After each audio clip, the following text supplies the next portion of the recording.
We are here, and tonight we are going to be talking about the principles of meditation. We're going to talk about the core principles, the foundations of meditation, the path, ethics, attitude, patience, acceptance, simplicity, dedication.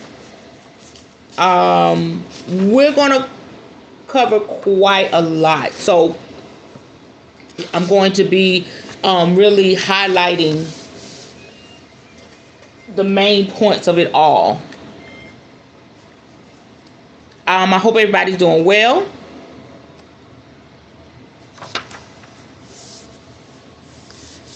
And good evening, Mr. James. Good evening.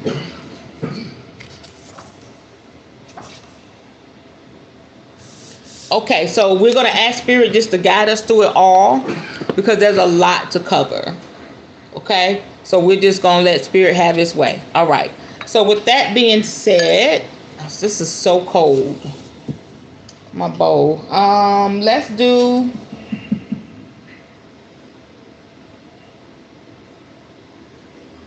do Malachite.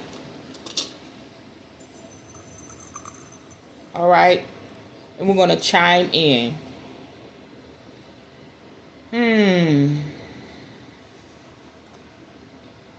Just taking a minute to ground myself.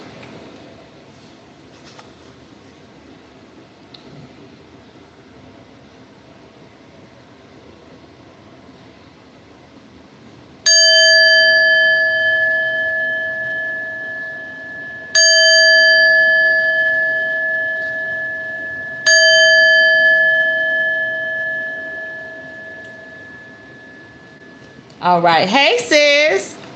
We got a lot to cover tonight. I'm just going to allow Spirit just to help us navigate through. Okay, when it comes to the core principles of meditation, there are disciplines. Attention, awareness, understanding, and compassion. They call this the basic skeleton of all the systems of meditation for the note takers. The basic skeleton of meditation is attention, awareness, understanding, and compassion. And y'all want to see me highlighting as I go. I'm supposed to be and did this, but I got a lot going on in my life. So, so when it comes to attention, that means you are establishing yourselves in the present moment. You're providing focus and simplicity. There are hundreds of ways to cultivate attentiveness that share the essential direction of developing clarity, balance, and calm. Okay, so that's very important when it comes to meditation. It's going to give you clarity, it's going to give you balance, and it's going to give you calm. All right, when it comes to awareness, it is a fundamental direction in all meditation. No matter what kind of meditation you're doing, it makes you more aware of what's going on around you, what's going on inside of you, and what's going on with you. Okay, and if you really get down to the core of the matter, it also makes you more aware of what's going on with the people that's closest to you. And I think that, and I don't want to get ahead of myself, but I'm just going to let Spirit flow. I think that it really heightens your spiritual gifts. So that is mainly why we see monks and different types of highly spiritual people engaging in meditation. Like I told y'all before, if you're a highly spiritual person and you have many gifts and your gifts are sharp, one way that negative energies and things that come in your life to stop you, they want to block that whole connection that you have with meditation. That's the whole goal of it all. Any negative energies, any whispers, anything that anybody's saying, they don't want you to elevate in who you are. Okay, so awareness is very, very important in all meditation. Okay, so developing and establishing a consciousness that is light, unburdened, sensitive, and clear, provides an inner environment that is intuitive and still. I'll probably be talking ahead of myself. As y'all can see, I'm just flowing with spirit. Clear and profound understanding is the direction of all meditation. Understanding is born of the direct and immediate perception of our inner and outer worlds. Understanding the forces that move us in our actions, speech, relationships, and beliefs provides the possibility of traveling new pathways in our lives and is part of the tapestry of deepening wisdom. Understanding the processes that shape and create our inner and outer world forms part of the pathway of wisdom. The vast range of meditative traditions agree that it is understanding that frees us. Compassion is a fundamental principle of meditation. Meditation is not a narcissistic, self-interested path. Okay? It provides the foundation for love, integrity, compassion, respect, and sensitivity. When I read that, one thing I've noticed, when I think about meditation, I think about when people need counseling. Marriage counseling, family counseling, all of that. Usually, the person that needs it the most is the one that rejects it. Okay? And that's how you know they need it. Okay? So if you're in a situation, you're with someone, you're around some people, and you suggest meditation, can I put that out here? It's especially religious folk, traditional folk. I had to cuss this lady out in the group yesterday, today, whenever I cussed her out. I think it was yesterday. Those are the people that need it the most. Okay? So if you ever find yourself in a place where you're rejecting what's going to help you spiritually, you need to check yourself before you wreck yourself. Period. Okay? Because all these things that we need to help check us, because when anything I teach y'all is for us first. It's for me first, it's for you first, and then we just disperse it out into the world accordingly, or keep it for ourselves so that we can function in this world. Okay? Like I said, usually the person that really needs it rejects it. And that is how you know if you can move forward with these persons, or this person or not. That's why it's so important to be around like-minded people. That's why it's so important that when you take a moment, I feel spirit tonight, y'all. We're going to have a good time. When you take a moment to say, okay, I'm not going to engage in this, and we're still talking about meditation, engage in this belief system and embrace who I fully am, was really fulfilling me. That's when you really have to find your tribe. Or sit in that what we call lonely space. Sit in that space of knowing and balance and stability, and just, embracing your own shit. You may not have any intention of connecting with anybody. You might just say, I'm doing this for me, because that's how I'm doing this for me. I don't care what anybody says. Not knowing that it will open up a door for my tribe to come. I told y'all that before. So it's very important, because there's no way you can grow or mature or really embrace these things which the book is talking about, the understanding, the awareness, the sensitivity, the clarity, unless you have that alone time and that support. Now, if you're with a partner that's not, they're not cool with it, or they're just not interested in it, there's nothing wrong with that, okay? I'm going to save some marriages and relationships right there, as long as they support you. I got clients that have, their significant others not necessarily into what they're into, but they're like, baby, do your thing. I'm rooting you on. What do you need? You need me to take you to the spiritual shop? Do you need another crystal? Do you need more incense? Just having that support that you need means a lot. You will not thrive. You will not survive in a judgmental, non-supportive environment. It just won't work. Hey, Kira.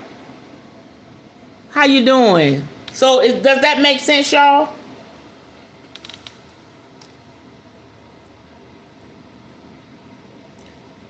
Because here it says the foundation is for love, integrity, compassion, respect, and sensitivity. So if somebody's a problem, how are they going to function in that environment? You know, and we could be the problem. But the fact that we're open to being better makes all the difference. Okay? Now, there's an array of different schools. They will develop their own core principles. Okay? And they're going to talk about that more in the chapters. The differences in the pathways of meditation that have evolved are primarily shaped through the differing emphasis that is given to one of the core principles over others. All pathways will include the full range of principles to differing degrees, which means you'll always see similarities. One may focus on love more than the other. Somebody may focus on understanding more than the other. Somebody may just focus on, and I would say healing more than the other. My thing is, for me, when it comes to meditation, the things that I teach is more so self-awareness, self-healing, self-love. I just feel like self.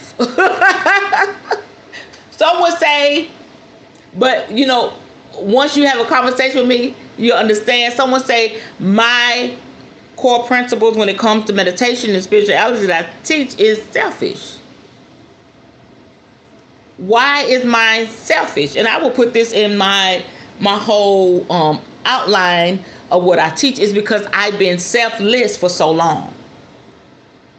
Okay, so it comes together. Like, why are you teaching everybody about, you know, it's about them, about them, about them? And a lot of people, they've been telling me, you have a lot of ego. Okay, you can say whatever you want to say, but I've been selfless for so long. So now when it comes to teaching meditation, teaching healing, it's going to sound selfish unless you know my backdrop. Those that know me know. Okay, I put my shit on the back burner for so long. Marriage, children, life, whatever, mostly relationship. And what I want to say the whole, if I was to blame anything, it would be religion. That's why I can't stand it. That's why it makes me cuss. That's why it makes me fuss when I see somebody that's religious, because it takes away from the very essence of who we are. Does that make sense?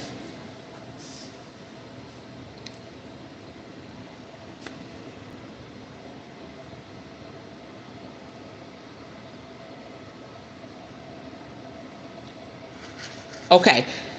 Equally, the different schools of meditation will emphasize the significance of establishing a strong foundation for meditation to develop. I just explained that. Okay? Foundations of meditation, happiness. The myriad paths of meditation find agreement not only in the ingredients of the development, but equally in their objectives. The search for genuine happiness and peace are core elements both in meditation and in our lives. Okay? We all have struggles. We all have experienced loss. We all have experienced disappointment, tension, illness, and confusion.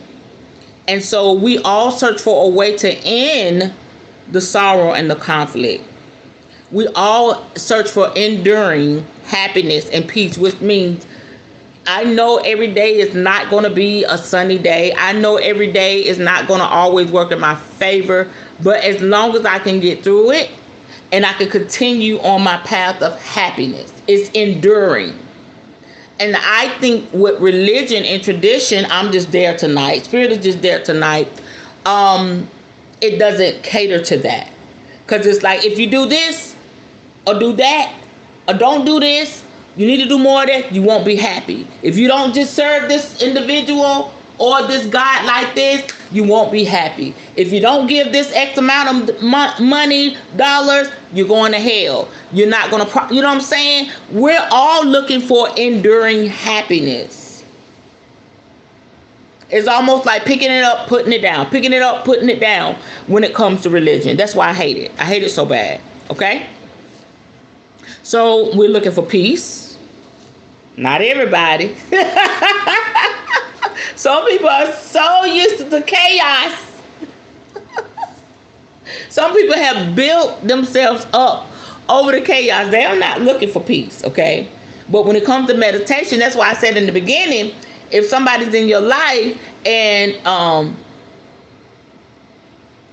they got a lot of stuff going on, and they made themselves big and bad or whatever over trauma and chaos, they really don't want to see that they're full of shit. Okay, and their life is bullshit. They don't want to participate in anything with meditation.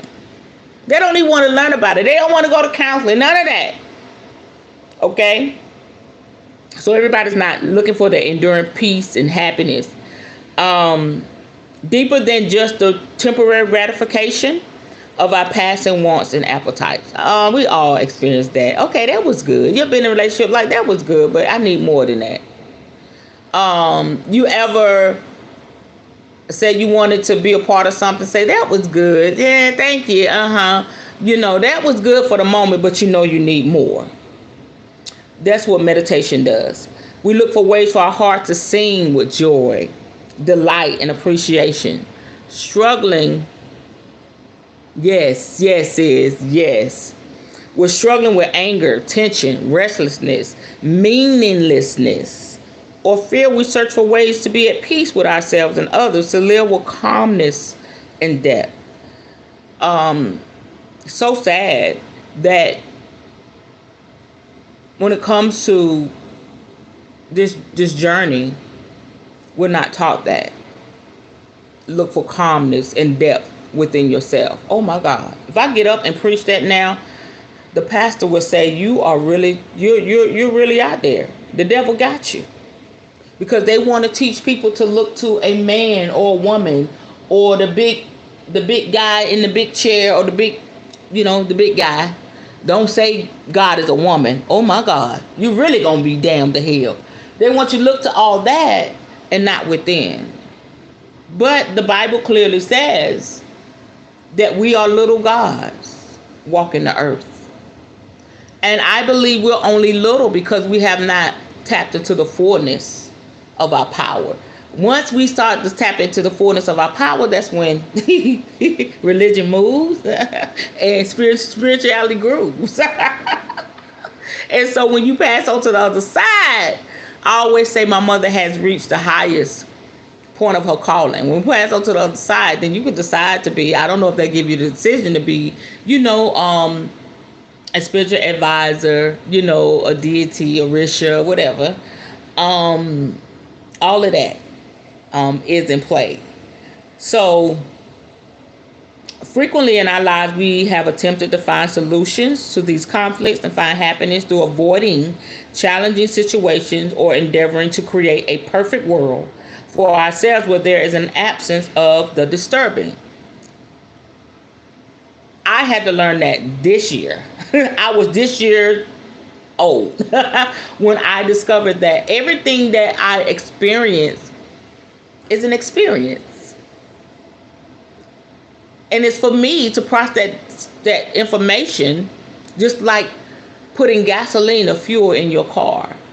Are you going to just say, oh, this I can't keep this ain't the gas that I'm used to, the high maintenance gas or the low maintenance gas, or I'm going to take whatever quality this gas is and apply it to my life and use it for fuel.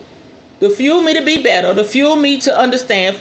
Everything is an experience. And let me tell y'all, that brought a lot of healing to my life. Because I thought, man, it's just so unfair. My friends will tell you, I said, and it's just so unfair. It's so unfair. But it's my experience, because you're saying, how can that be my experience? How can that heartbreak be my experience? How can that losing my loved one be that experience? That divorce, that breakup be my experience? Okay? You got to look at it that way. You need that fuel to help process you to the next level. And how does that come about? Prayers. What have you been praying for? What has really hurt you in the past few years? You need something to fuel you to get to that next level. For instance, y'all know I bring it down from heaven to earth. Break it down. But as you say, I'm not going to let anybody take advantage of me anymore. And we're still talking about meditation, but I want to break it down. And so these experiences come to say, toughen up. To say, speak up for yourself. To say, you know what, that's some bullshit. Why are you tolerating it? To say, you know what, it's not their fault that you're going through this. You're allowing it to be so. And so those experiences come to answer our prayers. Period. Tay? I'm telling you, it brought a lot of healing to my life. Like, oh, you served your purpose. And so it said, you know, we want to create this perfect world where there's no conflict. Now, the church was right about that. Okay? It won't be it won't be no testimony without the test. Whew. So I stopped saying, oh, I wasted my 18 years of my life with that man. No, that man made me better. And he served his purpose, and he served it well. Whether it was good days, bad days, in between days. Look at me now. Woo! I could shout right there. I could say, oh, it was just so unfortunate. I was sick with cancer. Well, look at me now. Walking in that healing power. Walking in my truth. You know what I'm saying? Everything is an experience. So when you go into the realm of meditation, it's really going to give you clarity. That's the word I see. It's so big. I see it in my spirit. It's really going to give you clarity about a lot of things in your life. Okay? Y'all let me know what y'all think about that. So we need those things that's disturbing. We need those things that are challenging. We need those things that are unpleasant. Me losing my mother to COVID. Oh my gosh. It was all of that. But it helped me to have peace. And I have some days. I almost had one a day. Mama was tired. I told y'all that. My mama was tired. She had run her race. She was telling me, baby, I'm tired. You know? And that whole opportunity of my siblings being able to make it right with mama, they did not. You know, everything has its purpose, okay?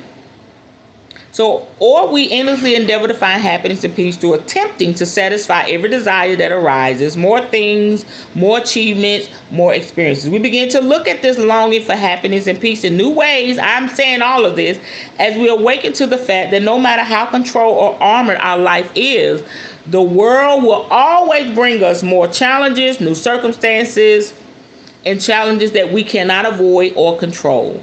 We realize that there's a difference between pleasure and happiness, and there is not enough of anything in the world that can be possessed or gained that can provide the happiness and peace we search for.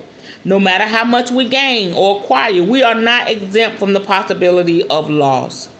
Our lives will always be a blend of the delightful and the challenging, the pleasant and the unpleasant, flattering and disturbing encounters, health and sickness. I'm teaching before the book, right?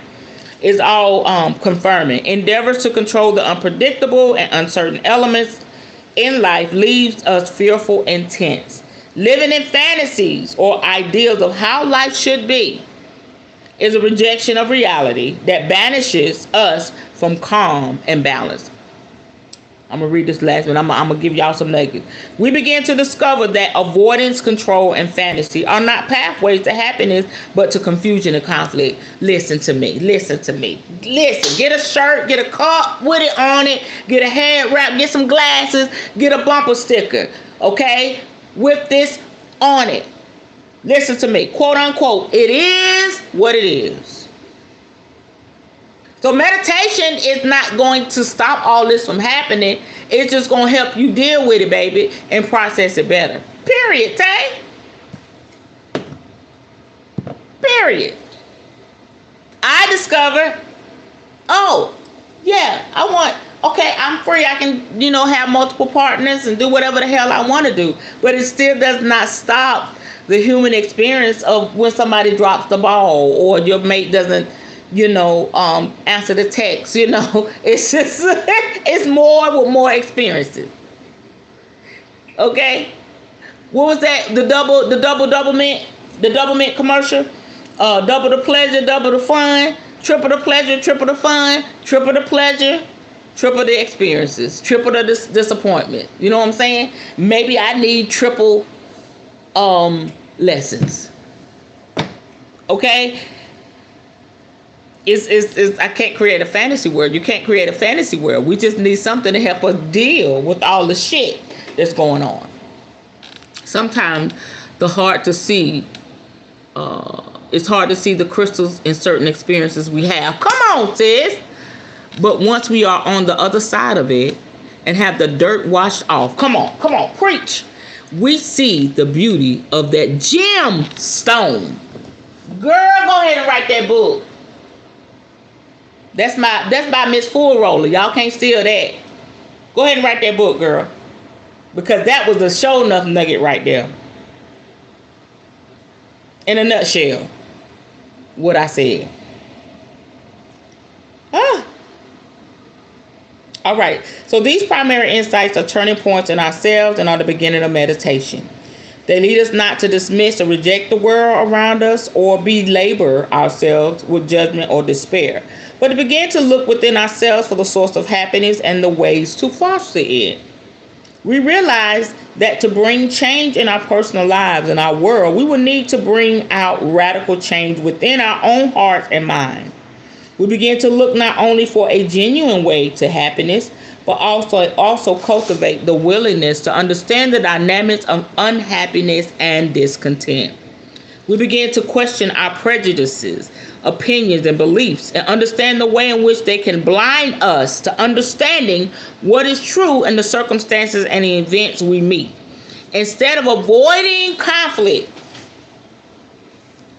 or projecting blame in the face of disturbance, we find new encouragement to explore the nature of conflict, anger, fear, and resentment, and begin to understand the relationship between distress and its cause. Instead of searching the world for satisfaction, gratification, and relief from restlessness and tension, we become increasingly attentive to our inner selves. And there are glimmers of sensitivity and understanding. Rather than turning on the television in an attempt to distance ourselves from anxiety or distress, we learn to explore and untangle those feelings. Rather than being lost in anger and resistance to someone who disturbs us, we find the calm and willingness to stay present and begin to understand the nature of our conflict. With a greater willingness to be consciously present and awake in each moment, rather than being lost in struggle or resistance. I'm going to break it down for y'all. Our minds begin to calm, and there emerges a deeper sense of harmony and rapport within ourselves and with the world. We discover that peace is not the elimination of the disturbing or the challenging, but the capacity to meet the changing circumstances of our lives with balance and understanding. We begin to sense a profound happiness that is not reliant upon a perfect world, but that stems from the clarity, calmness, and contentment of our own minds and hearts. It is not the happiness of exhilaration or excitement, but an enduring happiness born of sensitivity, balance, and appreciation. In other words, meditation teaches us to deal with what's going on. Meditation teaches us not to not deal with stuff. What we do to deal with stuff: cut on the TV. Somebody drink a beer. Somebody may drink wine. Somebody may do drugs. Somebody may say, I ain't gonna think about this. I'm gonna go over here and be with this man, be with this woman. All of that. You just cover it. Throw dirt on it. Throw dirt on it. If you sweep it under the carpet. After a while, that carpet's gonna have a lump in it, and somebody's gonna look over under that carpet and say, damn, you ain't been cleaning up. Or sweeping it under the carpet could very well be your health. Okay? Just an analogy about your health. You've been I ain't dealing with push it back, and now you sick. Cancer, high blood pressure, headaches, mental issues. You keep sweeping, not dealing with shit, acting like it's not existing, it's going to cause problems. It's not a perfect world. And me and my daughter were talking about it. What is perfection? What really is perfection? We say it's not a perfect world, but it just might be perfect. Your world might be perfect. Okay? Because we really don't know what the hell perfection looks like. Because we really don't know what God looks like. It's real.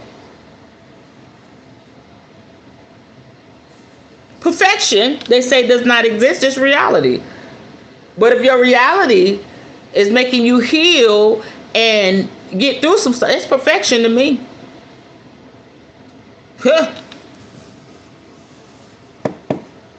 So contentment within our own minds and hearts.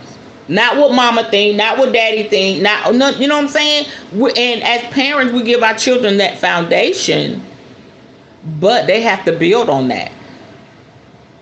And so it may be a parent that listens to this. Go back and listen to the replay, and you have teenage children. Well, I'm seeing a lot of people having problems as adult children. My mama's still trying to run my life. My daddy's still trying to run my life. My grandma's still, and you're 20, 21, 22, 23, 24. You've already given them the foundation. That's what we do. We build a foundation. If they come to us, we give them insight. And the same thing if you are a big sister, if you're a counselor, you're just that person in the family everybody comes to. You give people the foundation, let them build upon it. Now, if they want a shaky foundation, that's on them. That's all I'm doing. Okay? Okay, Spirit say I'm doing a little more than that. Because I'm a healer. So I help you with the foundation. I help you put a few blocks here and there. You understand? So I'm a little more in depth than some. So that's what we do. What y'all think about that? Okay, the path. All traditions will portray meditation as a path, a living dynamic process of unfoldment. It is intended to take us from confusion to clarity, from entanglement to freedom, from discontent to happiness, from agitation to serenity. The practice of meditation will not insulate us from the pain that our lives may bring, nor is an escape from the challenges we will be asked to address in our lives. It will enable us to meet all of the variety of changes and challenges at our life, with increasingly deep levels of acceptance, balance, understanding, and compassion. Meditation is not a path of passivity or withdrawal. It will empower and free us to live with greater skillfulness, vitality, and intuition. Through meditation, we find the inner skills, the resources that enable greater responsiveness and clarity in life. You just become that guy. You just become that girl. You're the one people look and say, damn, she really handled that. Damn, he really handled that. Let me call Uncle so-and-so. Let me call Auntie so-and-so. Let me call sis. Let me call bro. You know, they on that spiritual path shit. I can talk to them and they're not going to respond like everybody else because you're working that inner work. And so when we deal with that inner work, that inner, that shadow work, we do what we need to do. We embrace what we have to embrace. And we just, block out the bullshit. Again, as the book said, it's not that we're not acknowledging that is not there, because it is. People are talking. People do have their own opinions. People are judging you. People may just be dogging you out, dragging your name through the mud. But within meditation, it helps you to accept that and be like, that's your opinion, but this is my life. And that's a sense of calmness and clarity and power that many people pop a pill to try to get. Many people shoot up to try to get. Many people, they snort. They do all types of things to try to get. And that's creating a false sense of peace. Baby, you're not dealing. You're just putting a Band-Aid on it.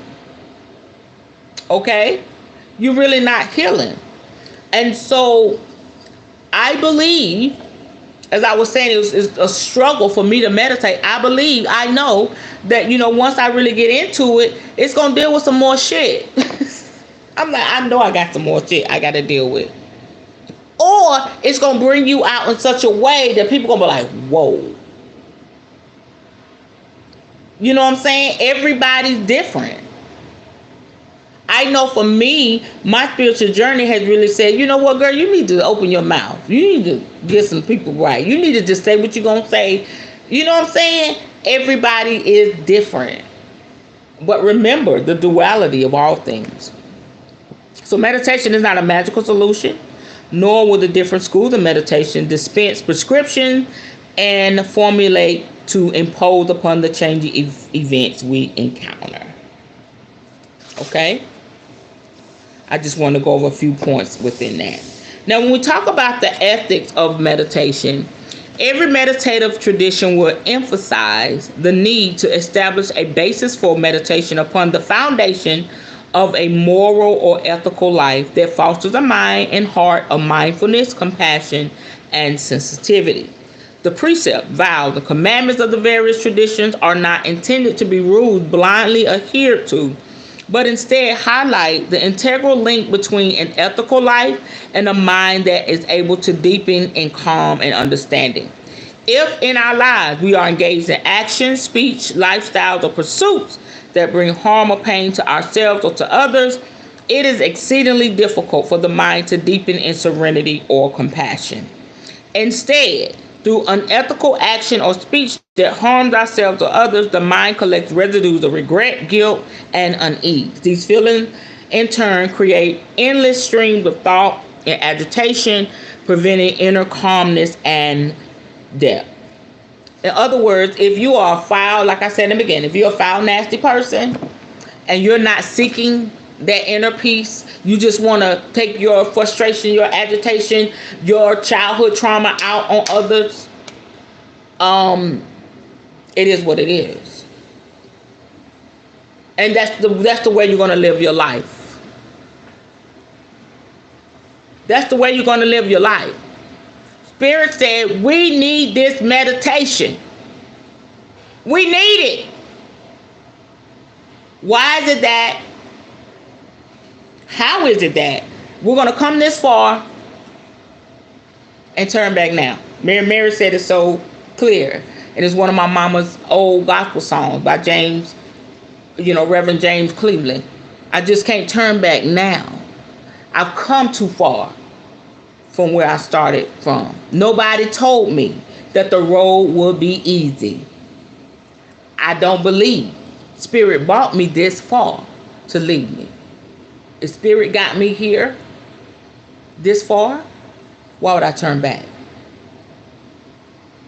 Whatever that looked like for you. I will never go back to Christianity. I can't. I won't. I can't do it. If I go back to it, is to go reach and get somebody and help them move forward. Spirit got me this far with the ridicule, with people laughing, with people judging, and I'm walking like F you people. I couldn't have did that in Christianity. I've been like this in Christianity. Oh my God, I'm going to hell. Just all feeling that guilt, feeling that shame, feeling that come too far. Walk with it, okay? And if you're struggling in those areas, you're still struggling. I want to move forward in my spirituality, but the church folk are judging me. I want to move forward in my spirituality, but my aunt, that's the bona fide Christian, going to say something. I want to move forward in my spirituality, but my dad, that's a preacher, he's going to say something. You need meditation. It's going to bring you into a place of power. Even in the calmness. In it, you know what I'm saying? You won't respond to just the very thought of what they're going to say, how they're going to feel, what they're going to think. You won't respond. Your body, it'll be in a better place. Because we got to understand that, when we go through these things that cause us agitation and irritability and anxiety and depression, it affects our body. If anything, numero uno, meditation will help your body. Who wants to be here a long time? I know I want to be here a while, but I want to be healthy. I want to be in my right mind. Those are the things that meditation can do for us and through us. Okay? All right. Meditation is not ethically neutral, nor is it solely a path of inner transformation intent upon achieving exotic states of inner experience. It is directed towards not only the cultivation of calm and wisdom, but also compassion, sensitivity, forgiveness, love, and generosity. Meditation is a path not only of inner change, but a path that enables us to touch our relationships and the world around us with compassion, care, and peace. It is not possible to separate the quality of our meditation from the quality of our lives. If our lives are saturated with tension, conflict, or remorse, this will be reflected in our meditation. If the culture of our lives and relationships is based upon peace, understanding, and sensitivity, this too will be reflected in our meditation. It is what you bring into it. I like that. It's even saying that, if you don't have what we always talk about when it comes to magic, your intent. Whatever your intent is going into meditation, that's what you're going to get out of it. We know what it's supposed to do. We know what it can do. But if our intentions are not right, we're not going to get the whole, I like to say, the flavor of the cake. Okay, I like to taste my cake from cutting it, the ice, and everything. I want to taste every ingredient of that cake. Okay? It's just like when I look at meditation, I'm getting so much revelation. When I look at meditation, somebody that can really bake a cake. Say if you can really bake a cake or a pie. I always like to make sure I'm in a good place. Mentally, spiritually, atmosphere is good when I sit down and eat that cake. Because I'm going to be focused on that cake and I'm just going to enjoy it. But if I'm in a bad mood or, I don't want to be where I'm at and I'm eating that cake, I'm trying to rush, I'm not going to enjoy the flavor of that cake. You understand? You see how we can make something so good so bad? That's why I'm always telling y'all to be grateful for your partner. Be grateful for this, grateful for that. You can have what we, the ideal perfect mate for you. But if your mind ain't right, your heart ain't right, it's not. That's why a lot of people didn't appreciate us. That's why a lot of people mistreated us. Okay? Because they really didn't know what was before them. And you say, why is that? Because they don't have peace within themselves. And we can be the same way. Just like I gave you the whole scenario of the good cake. If you ain't right on the inside, if you're not focused and you know what I'm saying, on that good cake, you ain't gonna enjoy it. And so, yeah, we've been through a lot of shit. Let's all hold hands on that one. Let's all come together, hold hands. Because you know what our problem is as a people? It's almost like we try to have a trauma competition. Church, religion, tradition teaches us to have a trauma competition. You say, what do you mean by that, Queen? My trauma is bigger than your trauma.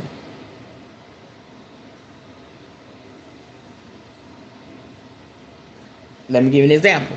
Young person comes up, get their story, talk to the pastor. Pastor been here 50 years. Young person been here 15 years, right?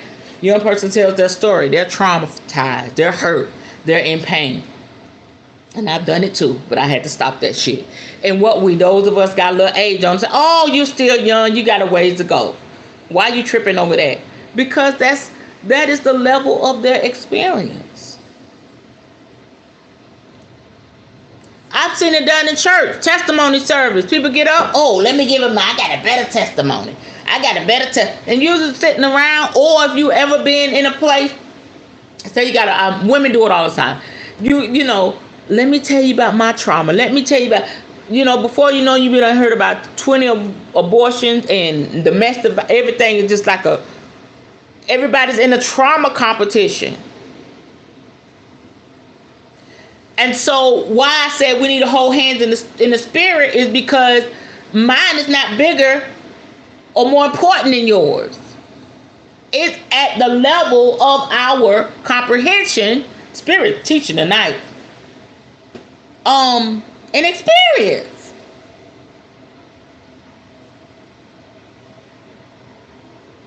Yes, somebody may say something that makes you say, oh shit, I really need to be grateful. I didn't go through that. You know what I'm saying? Again, it is what it is. Maybe perfection is standing on our square. Come on, sis. And adjusting as necessary to stay on our square. That part. Go ahead and write that book. Did y'all hear that? Maybe perfection is standing on our square and adjusting as necessary to stay on our square. You own your shit and I own mine.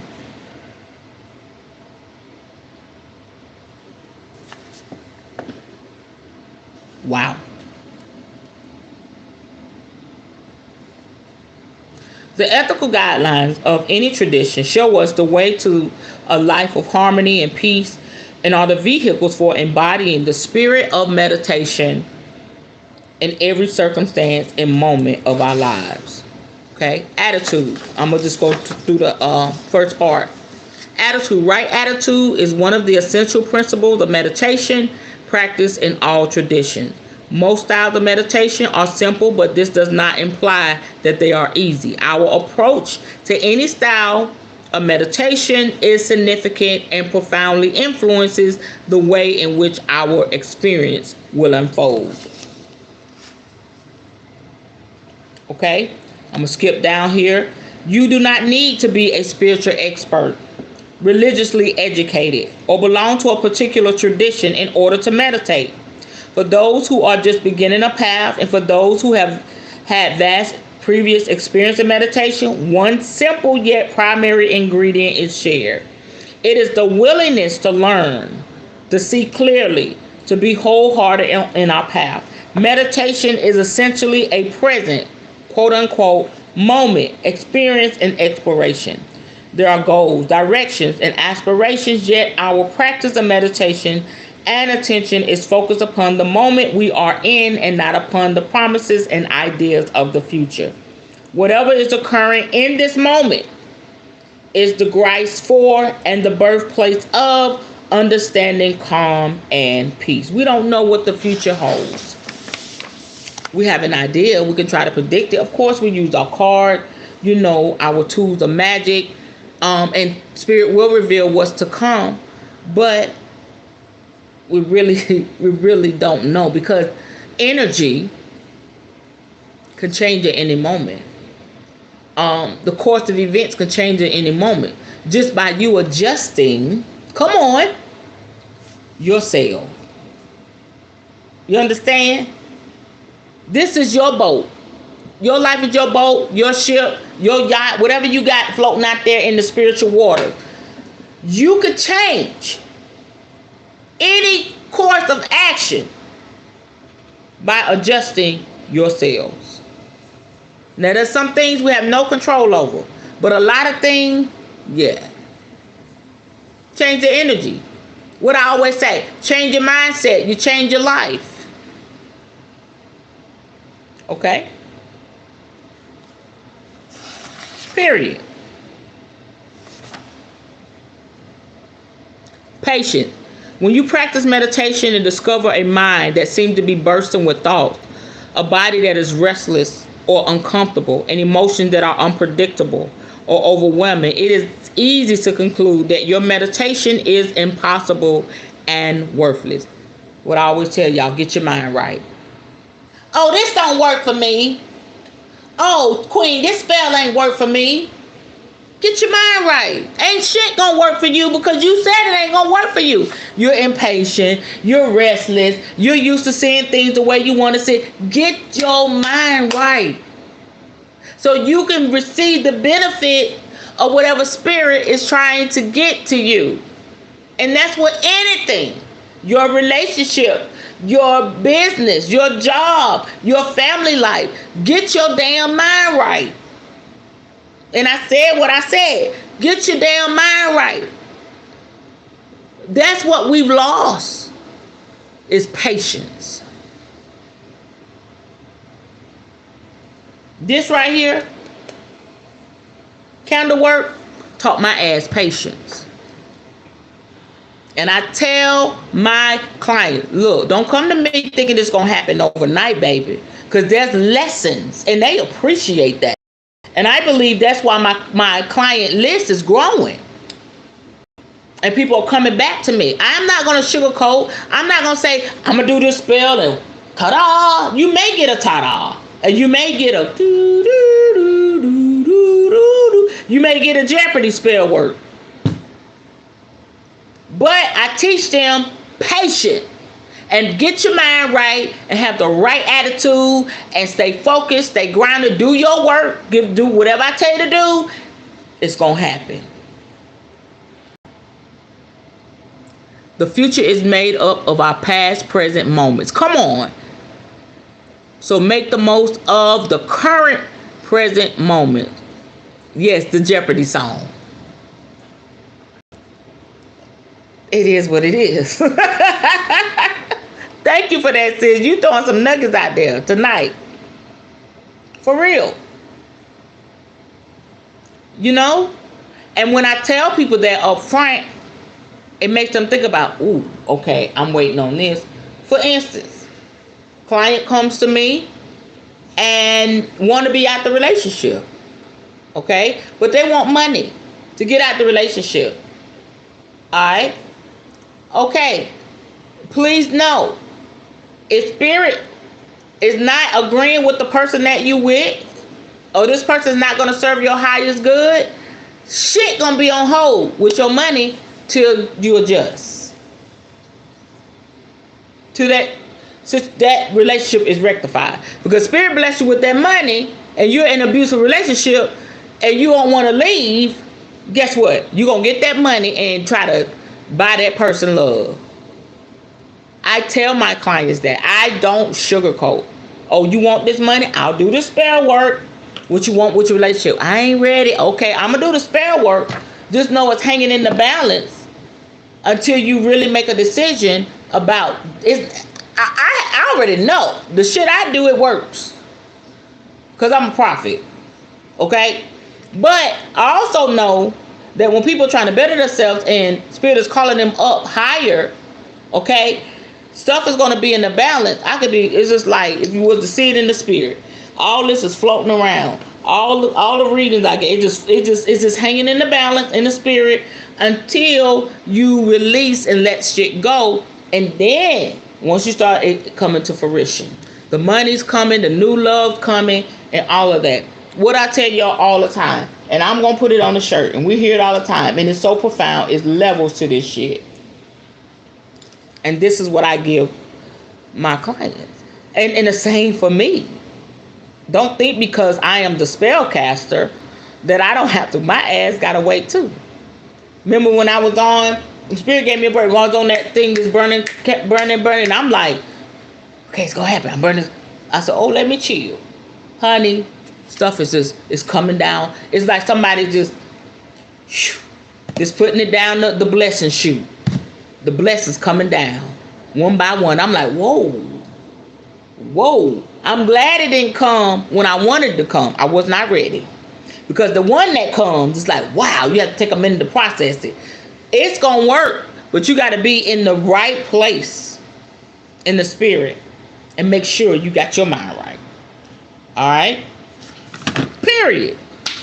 One thing about spirit is not a magic genie. It's not, you ain't gonna rub, okay? We can rub this and get, but not spirit. Spirit gonna do how spirit wanna do, because spirit see the whole picture. You understand? It is what it is. Okay. Let me get through this. Okay, acceptance. The capacity for acceptance is another of the primary principles that allow meditation to deepen, and that runs through the variety of approaches. True acceptance is neither blind nor passive, but the capacity to see things as they actually are, free from judgment or prejudice. Acceptance is the extension of generosity, tolerance, and forgiveness. Okay, accepting the fact that let me get a little personal. Abandonment issues. Okay? Had it real bad. Mama used to go on her drinking binges and leave us. Okay? No call, no nothing. We don't know where mama at. Grandma come pick us up. That shit carried me all the way through my adulthood. I'm getting that out of me now. Okay? My partner, because I'm very I communicate, and that's been, because of my zodiac, because of who I am. I communicate. My partner don't communicate back. Oh shit, what's going on? Okay. So accepting the fact that I got abandonment issues, so I have to tell myself, Tayi, chill the F out. Chill out. Be patient. Go do something else. You got a million and one thing. Just me. I don't know how y'all be in other people's business, because this girl right here, oh my God. This is a 25/8 job. And y'all be in other people's business. That's how I know folk all jacked up. I be working on myself all the time. I ain't got time. I help people, but I ain't got time to be mailing people's business. So I have to tell myself, girl, chill out. Go do something. You got a lot of stuff to do. Go do something. They'll get back with you. Acceptance. Okay? You're not blind, not passive, but the capacity to see things as they actually are. The fact is, I got abandonment issues. People ain't going to answer me like I want them to answer me. Okay? Free from judgment or prejudice. Because the moment that you're not dealing with your shit and you start to judge your partner or your friends or whatever, that puts you in a bad place. So acceptance, me accepting that I know I have abandonment issues. Yeah, my partner may have issues with communication. That's not my problem. But me, knowing that, accepting that I have abandonment issues, that's an extension of generosity. Now I'm going to give you more grace. I'm going to be more generous. I'm not going to snap off when you finally contact me. I'm going to tolerate the fact, tolerant, not putting up with shit, but tolerate the fact that's just how you flow. I know I got abandonment issues, and forgive you for it. Forgive you that for, you not getting back to me, although you may notice something may have happened. Or maybe you're, been working on you. Help us, God. So the process of inner change includes the process of becoming increasingly aware and sensitive to our inner landscape. In a very real way, meditation begins with acceptance. It allows us to soften, see that? And open, to bring compassion and generosity of heart. We do not have to justify, excuse, or validify the variety of thoughts and feelings that arise. You understand? As we become increasingly aware and sensitive to the movements of our minds and heart, we are also more deeply understand and rarely do they come. Let me read that right. As we become increasingly aware and sensitive to the movements of our minds and heart, we also more deeply understand that rarely do they come to us through personal choice or selection, but are born of confusion and misunderstanding. You understand? Like I said, once I started to understand the fact that I got abandonment issues, I've been abandoned, okay, I can get my mind right. Yeah, abandonment issues. You child, I'm working on that too, sis. Yeah.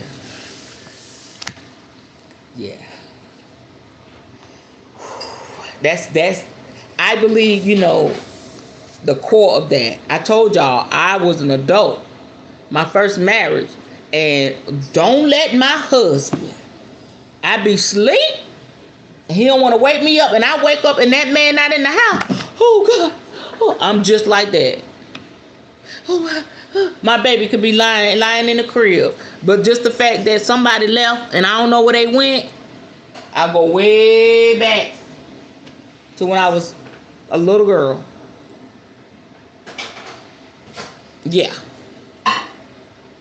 So now I'm like, okay, where you at? Alright. You know, it's like I said, it's levels to this shit. We are not always in control of our minds and hearts. This is significant understanding. Rarely do we wake in the morning and decide it is a good day to be depressed or angry. Equally, it is not so simple for us to wake in the morning and decide it's a timely day to be happy or compassionate. Understanding with sensitivity and balance the unpredictable nature of our thoughts and feelings enables us to step back just a little, to refrain from judgment, to see things as they actually are, and to stay balanced. This is the embodiment of acceptance and compassion. What they say, sometimes we wake up on the other side of the bed. Who wants to get up and feel like they want to commit suicide? Who wants to get up and feel like they're depressed? You know what I'm saying? And we don't give people that grace. I'm not saying us, but we've been there. We don't give people that, girl, why you let them feel what they feel? Anybody come to me now, I'm like, you got the right to feel that, baby.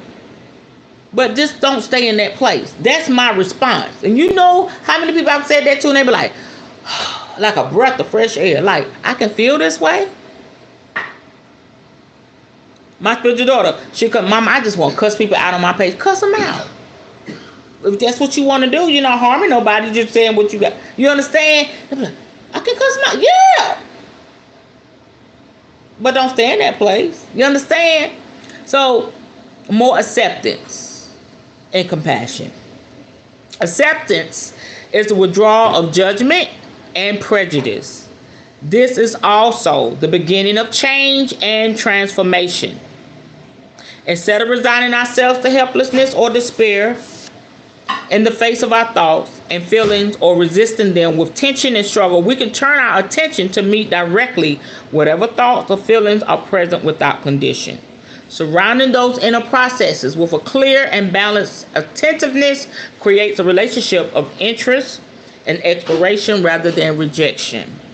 We begin to sense the possibility of new pathways of understanding, letting go, and depth. Now, this is going to blow some of y'all socks off, your wigs off. Hopefully it'll blow the craziness off. You got a little crazy. I want to read this. Acceptance is the withdrawal of judgment and prejudice. I got to go here because I can relate so well. To those parents, loved ones, that have family members that come to you and say, this is my choice of sexuality. I'm not comfortable in my body. I feel like I identify with this. And you say, I'm not accepting that. That means you want to sit in the seat of judgment and prejudice. Why wouldn't you accept it? You accepting your loved one for who they are is not hurting you. You not accepting them is hurting you. We say, oh, I'm not accepting it. I ain't here to judge you, but I'm not accepting this. You are. The moment you say you're not accepting me for who I am, you're judging me. You're being prejudiced against me. So a lot of people need to accept people for who they are. If we do that, guess what? This world will be a much brighter place. And also it's the beginning of change and transformation. And so we want to be helpless and despair when it comes to I just can't accept that. Oh my God, that's not the way God made it. Ah, now you're helpless. Oh, this book, y'all, I break it down now. You may say, what the hell is she talking about? I got you. I'll break it down for you. Now you're in despair because you can't accept somebody for who they are and they ain't got shit to do with you. Maybe it came to you, mom, dad, auntie, uncle, cousin, best friend, wife, husband, so you can transform and change. Oh, I know what I'm saying. I know I'm talking right.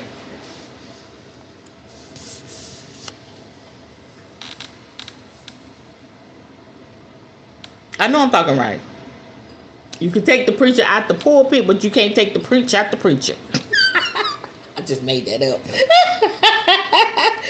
I'm going to preach. Whatever it is, I'm going to preach. That's some good shit right there. That's some good shit.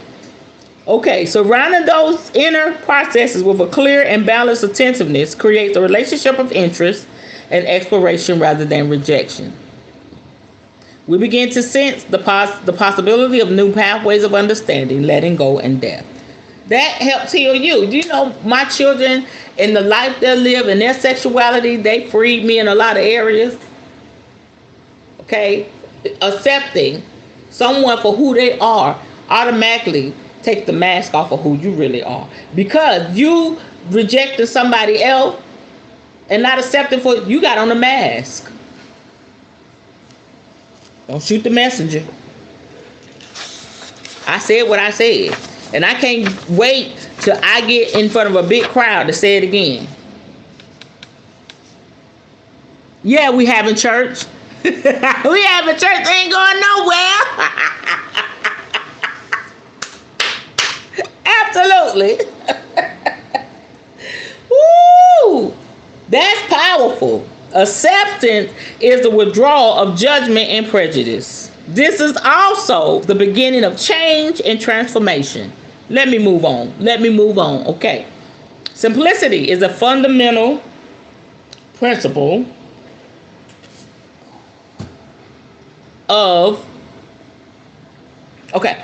meditation found in all spiritual traditions. Cultivating simplicity is the service of establishing an environment of calmness and wholeness in our lives or within ourselves. There are many dimensions to simplicity. Simplicity does not imply abandoning our lives, work, and relationship.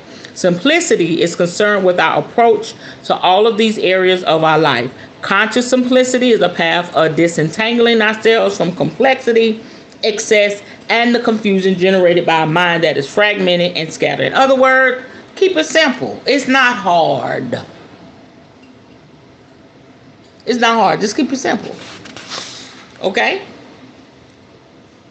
Dedication.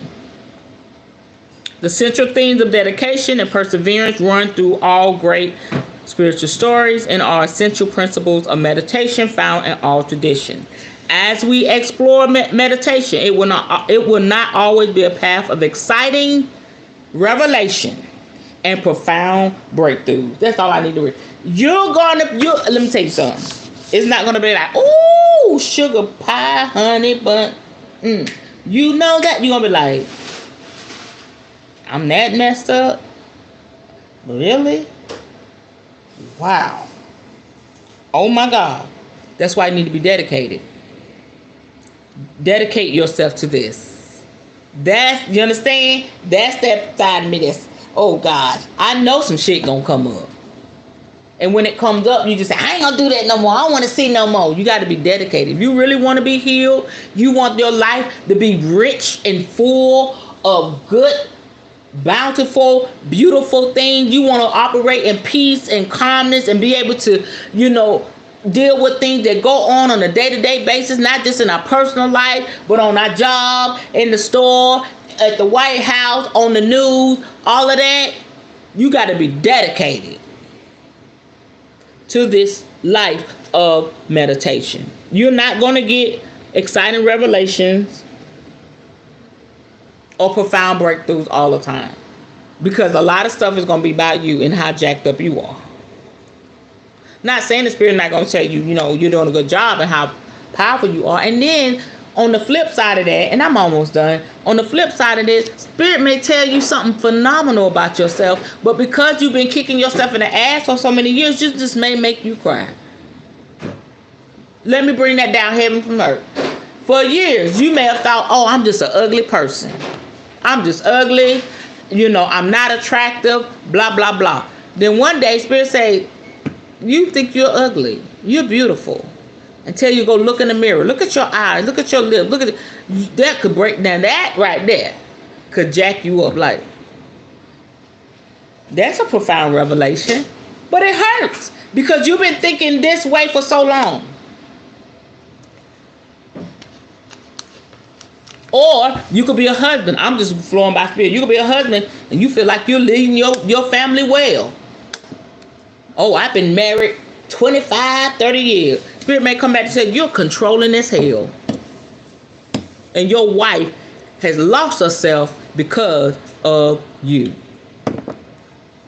You just never know.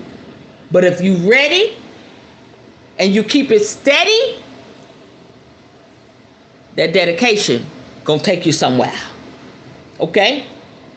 There may well also be moments when we are faced with experiences of inner turmoil, states of mind that are challenging or painful inner experiences. I said that. This is natural. That war.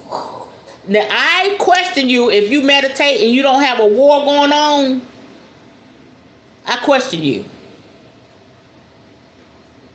Because it's gonna take you there. Alright? It is rare for anyone's meditation to unfold in a predictable, linear manner. There will be valleys and peaks, highs and lows, times of delight and times of challenge. This lady is teaching us some shit up in here. Okay. Beginning to meditate. Within the different schools of meditation, you will find a range of suggestions. When it says schools of meditation, that means the ways that you're going to meditate. It's your personal school. You will find a range of suggestions about the optimum way to undertake a meditative training.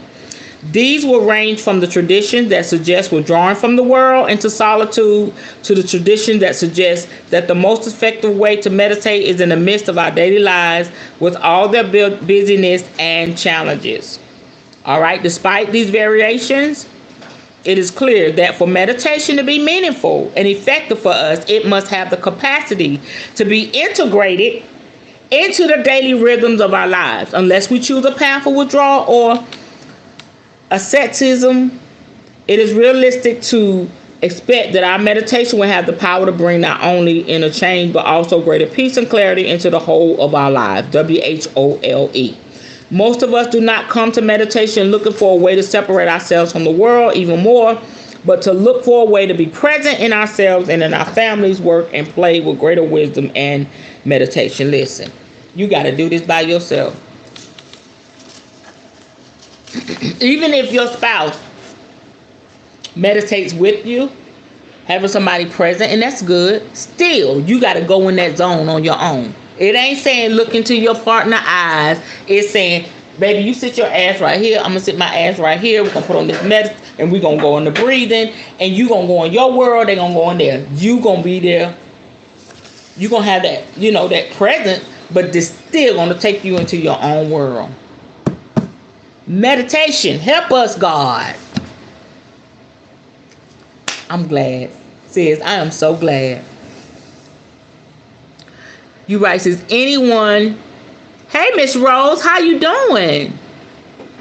Anyone who is bothered by who someone else is and that our other person ain't hurting anyone, the one who is bothered ain't on their square. Right. Like I said, that mask.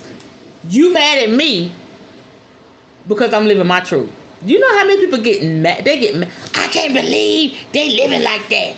I can't believe she believed that. They get so mad, like me wanting to follow my African tradition and be who I am.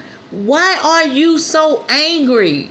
Why are you so angry that your niece and nephew came out the closet? Why are you so angry? Some people married and their husband and wife say, I can't do this no more. I got to live the life that's going to make. Why? You know why? And I say it all the time. People get mad at me on Facebook because people want you to live a lie. People feel better when you live with the mask on because it makes them look good. I did this podcast talking about my story with my youngest child father, and I told my story about how we got there, and I told y'all a little bit about it, but the name of it was In Love with a Lie. Don't tell me the truth because I'm in love with this lie. Yeah. I feel like in the spirit. Oh, don't tell me the truth, Queen. Because I'm in love with this lie. How many times have we been in love with a lie? We've all been there. Don't tell me about this habit that's killing my body because I'm in love with it. I want to keep drinking. I want to keep smoking. I want to keep being out here, having unprotected sex. Don't tell me about my shit because I'm in love with a lie. Oh. Yes, my day is good, Miss Rose. My day is good. Okay, I got a few more. There's a couple of more placed. Just as it is helpful to establish a regular time in our days for formal meditation. It is also helpful to create a space. It is not necessary to retreat to a cave or a mountaintop in order to meditate, but it is helpful to create a certain simplicity around us that reminds us of the importance of giving care to our inner landscape. It may be simply a corner of our bedroom that becomes the dedicated space. Which in the corner, right? If possible, find a way that is somewhat secluded from excess noise and disturbance. It's time to turn off the telephones or television, and as much as possible, create an external space of silence and calmness. Okay? Posture. Before we ever begin to meditate, most of us have been exposed to visual images of what meditation looks like in the form of Buddha statues and other religious images. Some traditions of meditation, such as Zen, will greatly emphasize the importance of adopting a particular posture, whereas other traditions will downplay its significance. Whether you choose to sit in a full lotus position or in a chair, there are a few simple guidelines that are helpful. It is important that you feel at ease and relaxed within your posture. Okay, some people have health challenges. Okay, you may want to sit down. I'm a caregiver, I'm a CNA. So if you're a little older, or you may be my age, have some health challenges, sit in the most comfortable chair in your home. Don't lay it back, okay, unless Spirit tell you to. But just make sure you're comfortable, so you can get into that zone. All right. Your meditation will not be overly fruitful if it is spent struggling with excessive discomfort or tension in your body. You may feel better. You may need to lay down. Just let Spirit lead you. Meditation is a process of sensitivity and befriending the moment, and this begins with the relationship you have with your body. Experiment until you find a posture that you are able to sustain without forcing. It is helpful to sit with an upright back, whether this is on a cushion, on the floor, or on a chair. Let your body relax. Your eyes can either be closed or simply focus on the floor in front of you. Your body can express the quality of alertness and attentiveness you are seeking in your meditation. Okay? And I always like to add, make sure you're in a safe place. I don't recommend you being out in the park, dogs, the children, the people running around throwing balls, you meditating. Don't do that. That's not safe. Okay? A teacher. Again, different degrees of emphasis are given, talking about a teacher, to the significance of having a teacher or guide within a variety of meditative traditions. A teacher will offer more than just instruction in technique or form, but will serve as a spiritual friend, able to offer guidance and experience. Some meditators find it helpful to connect with a teacher on an ongoing basis, and as our meditation deepens, the support of someone who has traveled this path before us can be invaluable. However, a relationship with a teacher is not a prerequisite to cultivating a meditation practice. If you bring to your meditation practice the willingness to learn, to deepen in sensitivity and patience, and the commitment to developing attentiveness, you have everything you need to begin. In the following chapters, the major styles of meditation will be explained.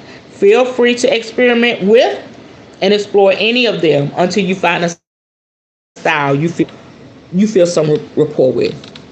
Don't wake me. Treatment, that was the champ. Right! Was it Chris something?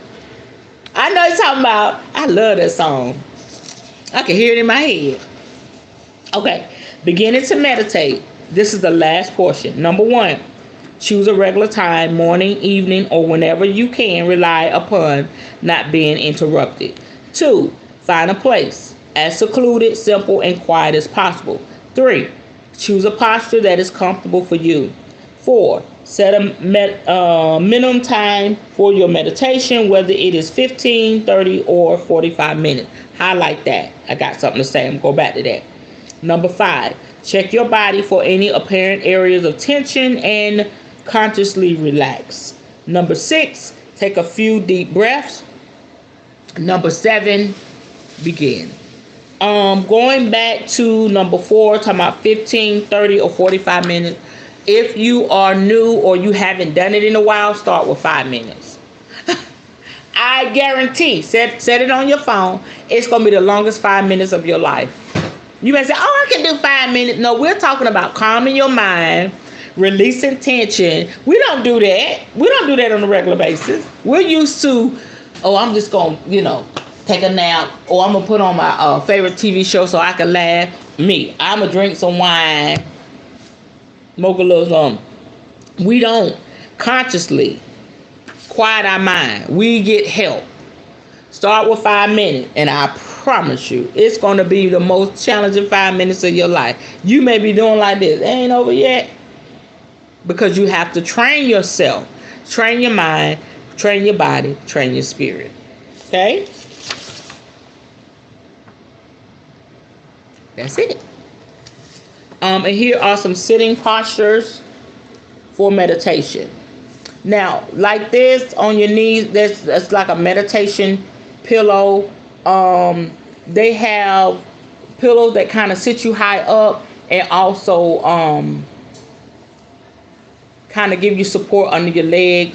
When I have y'all do meditation, I quick little meditation. Sometimes I have you just sit with your feet flat on the floor, hands on. That's a good one as well. All right. Maybe you're not able to do that. Maybe you just, you may be in a wheelchair or whatever. Just make sure if you're in your lift chair or your recliner, you're comfortable. All right. And get somebody to assist you. Say, listen, I want to meditate. Can you assist me in this? So whatever you need, just have somebody, there with you to assist you. Not disturb you, but just make sure that you're good. Because I'm all about safety, and I'm all about people, really looking out for themselves. Okay? All right. That's it, y'all. Tomorrow night, we're going to be talking about concentration. It's quite a bit to cover there, but we're going to roll right through it like tonight. And if you get the book, you'll be able to read everything in depth. What I said was a lot, but there's so much more. I just got what I felt like was highlighted parts of each, subtopic of each chapter. Christopher Williams. Yes, Christopher Williams. He was cute too. He was real cute. I wonder what he's doing. Look him up. I like to look up the old schooler. Okay, any questions or comments?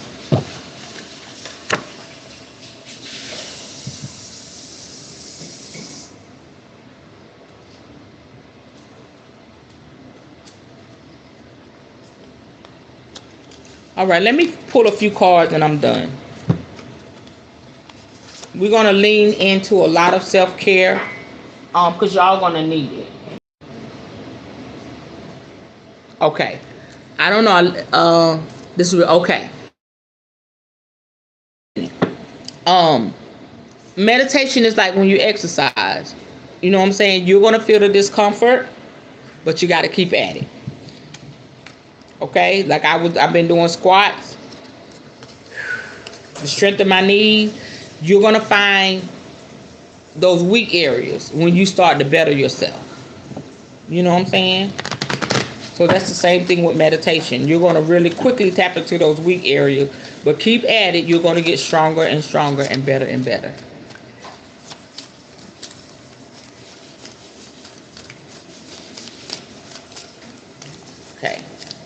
There's anything you want us to know.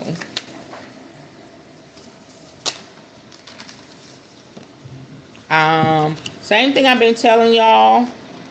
Wow, this is good. The first thing is burning bowl ritual. I taught y'all how to do that. Anything like going into meditation that you know that you want to achieve or get rid of, write it down, then burn it. Okay? All these things you can implement into your journey. Connect with crystals. I do have teaching on my channel. You know, anything that I suggest, I have a video for that. So connect with your crystals. And as you're going through, we had this card before, just tap into your positive affirmation. Even when you discover something nasty about yourself, because you're going to discover some nasty stuff about yourself. I'm not even going to sugarcoat with y'all, but you're going to need those affirmations. You may find out, you know, maybe you're a little jealous, maybe you're a little overbearing, maybe you're a little needy, maybe you're a little greedy, maybe a little late. You know, you're going to find out something really, you know, ugly, nasty about yourself.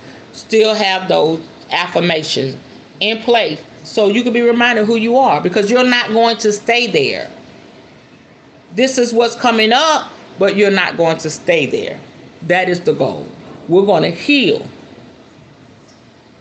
What I say, my FDHR,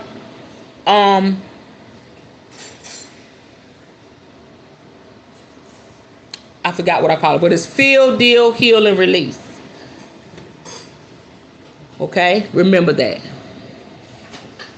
Okay. Yes, it's plenty out there, Miss Rose. Plenty. I got a lot of stuff. Okay. I got a lot of stuff, and I got a lot of personality. So ain't no telling what you may see, what you may hear, but you will enjoy it. You won't be bored, I tell you that. I have the zodiac readings out there. You're going to see my journey before this journey. It's a lot, okay? So if you have any questions, let me know. You can find me on Facebook. You'll see all those links, my website, all of that. You have any questions, inquiries, reach out to me. And also, I'm going to start posting my specials that I'm having on reading. I do have a reading for the new year, and I'm asking everybody to book your appointment by January the 5th. I'm doing a 12-month reading, and it's going to be using the major arcana card. Those are that tarot card readers. You already know what that is. And I just want to give you insight of what's to come, and that's going to be with minor. That means it's nothing going to be nothing big. It's just going to be a spell work to accommodate the energy of that reading, and that's $65.55. If you are a VIP, means that you've been doing business with me, you're one of my regular clients, you'll get a special discount. But my first timers, that's still a great price, $65.55. You'll get that 12-month reading. I'll explain it to you, and I'll do the spell work. So if you need that, let me know. Okay? All right. That's it for tonight. Thank y'all for joining me, and we'll be back tomorrow night. Let's chime out. All right. Y'all have a good night. Be blessed, and just allow Spirit to minister to you, even after you get off this live and in your sleep. Okay?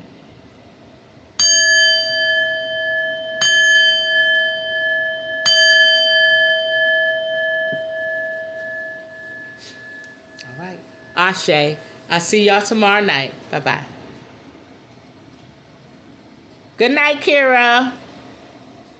Good night.